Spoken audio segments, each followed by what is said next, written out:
So ಈಗ ಅವನು ಕೊಟ್ಟರೆ ಇವ್ರಿಗಾಗಲ್ಲ, ಇವರು ಕೊಟ್ಟರೆ ಅವ್ರಿಗಾಗಲ್ಲ.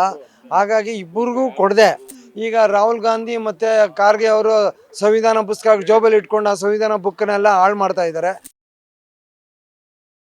ಸರ್, ಬಿಜೆಪಿ ಪಕ್ಷ ರಾಜ್ಯದಲ್ಲಿ ಅಧಿಕಾರಕ್ಕೆ ಬರಬೇಕು ಅಂತಂದ್ರೆ ವಿಜೇಂದ್ರನೇ ಅಧ್ಯಕ್ಷರಾಗಿ ಮುಂದುವರಿಬೇಕಾ ಅಥವಾ ಯತ್ನಾಳ್ ಆಗ್ಬೇಕಾ? ಏನ್ ಅನ್ಸುತ್ತೆ? ಈಗ ಏನಾಗಿದೆ, ವಿಜೇಂದ್ರ ಆಲ್ರೆಡಿ ಈಗ ಒಂದು ವರ್ಷ ಕಾಲ ಕಳೆದಿದ್ದಾರೆ.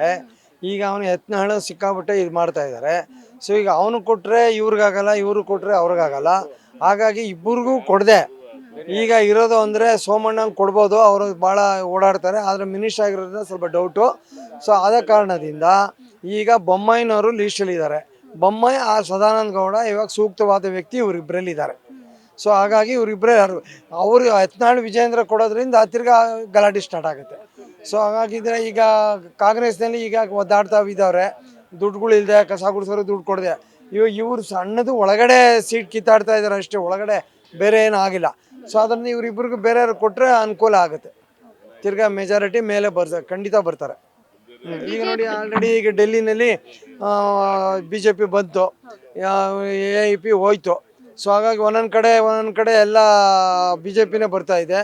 ಈಗ ರಾಹುಲ್ ಗಾಂಧಿ ಮತ್ತು ಖಾರ್ಗೆ ಅವರು ಸಂವಿಧಾನ ಪುಸ್ತಕ ಜೋಬಲ್ಲಿ ಇಟ್ಕೊಂಡು ಆ ಸಂವಿಧಾನ ಬುಕ್ನೆಲ್ಲ ಹಾಳು ಮಾಡ್ತಾ ಇದ್ದಾರೆ. ಅದಕ್ಕೆ ಬೆಲೆನೇ ಇಲ್ದಂಗೆ ಮಾಡ್ತಾ ಇದ್ದಾರೆ ಆ ಸಂವಿಧಾನದ ಬುಕ್ಗೆ. ಸೊ ಹಂಗಾಗಿ ಅದು ಕಾಂಗ್ರೆಸ್ಸಿನ ಇನ್ನು ಕರ್ನಾಟಕ ಇವತ್ತಿಲ್ಲ ನಾಳೆ ಅಲ್ಲೂ ಹೋಗುತ್ತೆ.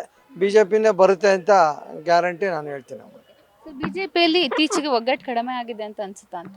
ಒಗ್ಗಟ್ಟು ಕಡಿಮೆ ಆಗಿದೆ ಅಂತ ಅಂದರೆ ಇವರು ಜಾತಿನಲ್ಲಿ ಯತ್ನಾಳ್ ವಿಜೇಂದ್ರ ಇಬ್ಬರು ಗಲಾಟಿನಲ್ಲಿ ಸ್ವಲ್ಪ ಡಲ್ ಆಗ್ತಾ ಇದೆ. ಅವರಿಬ್ಬರಲ್ಲಿ ಚೇಂಜ್ ಮಾಡಿದ್ರೆ ತಿರ್ಗಾ ಆಟೋಮೆಟಿಕ್ಕಾಗಿ ಮೇಲೆ ಹೋಗುತ್ತೆ. ಅದರಿಂದ ಮೋದಿ ಹೆಸರು ಹೇಳ್ಕೊಂಡು ಮೇಲೆ ಖಂಡಿತ ಮೇಲೆ ಬಂದ್ಬಿಡ್ತಾರೆ ಅವರು. ಈಗ ತಕ್ಷಣಕ್ಕೆ ಅದು ಇವಾಗ ಕಡಿಮೆ ಆಗಿದೆ, ಅದು ಒಪ್ಕೊತೀನಿ.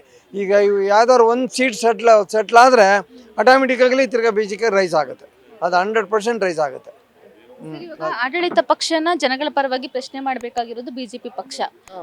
ಆ ಕೆಲಸನ ಅವ್ರು ಮಾಡ್ತಾ ಇದಾರೆ ಅಂತ ಅನ್ಸುತ್ತೆ ನಮ್ಗೆ? ಮಾಡ್ತಾ ಇದ್ದಾರೆ. ಮಧ್ಯ ನಿನ್ನೆ ತಾನೇ ಯತ್ನಾಳ್ ಶುರು ಮಾಡಿದ್ದಾನೆ, ಅಶೋಕ್ ಶುರು ಮಾಡಿದ್ದಾನೆ. ಸಿದ್ದರಾಮಯ್ಯನ ಬಗ್ಗೆ, ಮೂಡ ಕೇಸ್ ಬಗ್ಗೆ ಒಂದೊಂದು ಆಡ್ತಾ ಇದ್ದಾರೆ. ಇವ್ರು ಒಳಗಡೆ BJPಲಿ ಕಿತ್ತಾಡ್ತಾ ಇದ್ದಾರೆ ಹೊರತು ಜನರಲ್ ಆಗಿ ಕರ್ನಾಟಕದ ಬಗ್ಗೆ ಅವರು ಕರೆಕ್ಟಾಗಿ ಅವರು ಗಲಾಟೆ ಮಾಡ್ತಾ ಇದ್ದಾರೆ. ಕಾಂಗ್ರೆಸ್ ಮೇಲೆ ಗಲಾಟೆ ಮಾಡ್ತಾ ಇದ್ದಾರಮ್ಮ.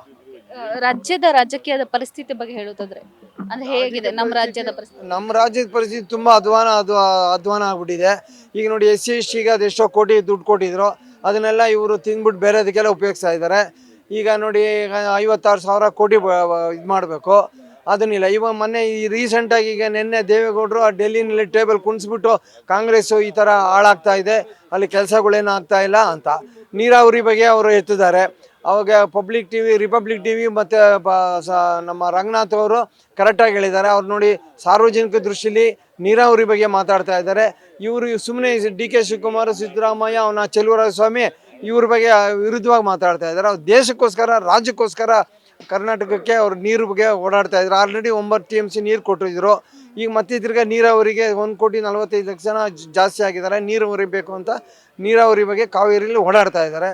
ಸೊ ಹಾಗಾಗಿ ಇವತ್ತಿಲ್ಲ ನಾಳೆ ಮೋದಿ ಅವರು ಖಂಡಿತ ನೀರಾವರಿಗೆ ಕೊಡ್ತಾರೆ. Beat plus Karnataka.